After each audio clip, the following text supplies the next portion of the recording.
Hey, welcome to How to Play, brought to you by the Games Capital. Today we're just doing a very quick little video on a game called Cockroach Poker, or as this version says, Kakerlaken Poker, German version.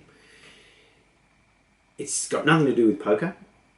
However, there is a bluffing element to it, so I suppose that's where the poker part of it comes into it. But basically we've got a deck of cards that has all these different creepy crawlies in it. So we have, you can pick it up, we've got a cockroach, there is a stink bug, a scorpion, there's a fly, a rat, a bat, a spider, and also a toad.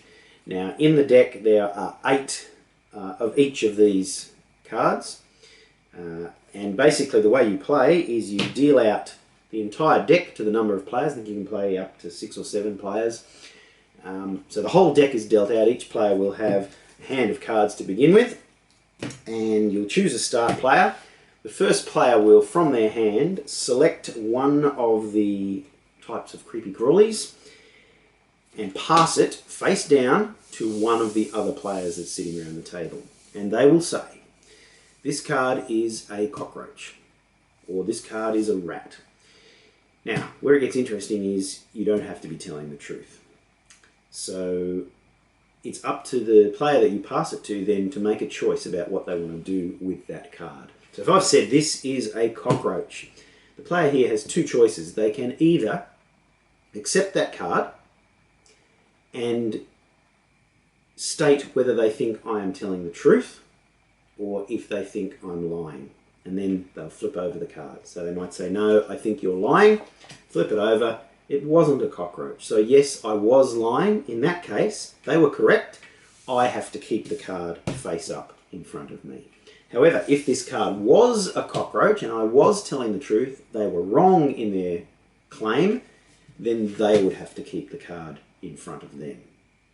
All right, so that's the first option that they have. The second option is not to accept the card, but rather to decide to pass it on to somebody else. Now, if they elect to do that, they get to have a little peek at the card, see what it actually is, and then move it on to somebody else who hasn't seen the card yet. And they can make that same claim as to what insect it is. They can either say it's the same thing that the first person said, or change it to a different insect, or creepy crawly. Once again, the next person has to make that same choice as to whether they are going to accept the card and say whether the person's lying or not, or once again have a look at it and pass it to another player. Now the card can be passed around as long as it's being passed to somebody who hasn't seen the card yet. Eventually, if it keeps getting passed, it's going to reach the last player and they will have no choice but to accept the card and either state you're lying or you're not. And that's basically all there is to the game. However, the aim of the game is to try and force one player to end up with 4 of the same kind of creepy crawly in front of them. So in this case, 4 scorpions would mean I would lose the game. Or if I end up with 4 cockroaches, I would lose the game.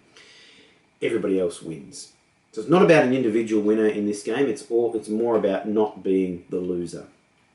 And that's really all there is to it. But I guarantee you will have great fun playing this game, bluffing and trying to get those cards to the player so that they lose.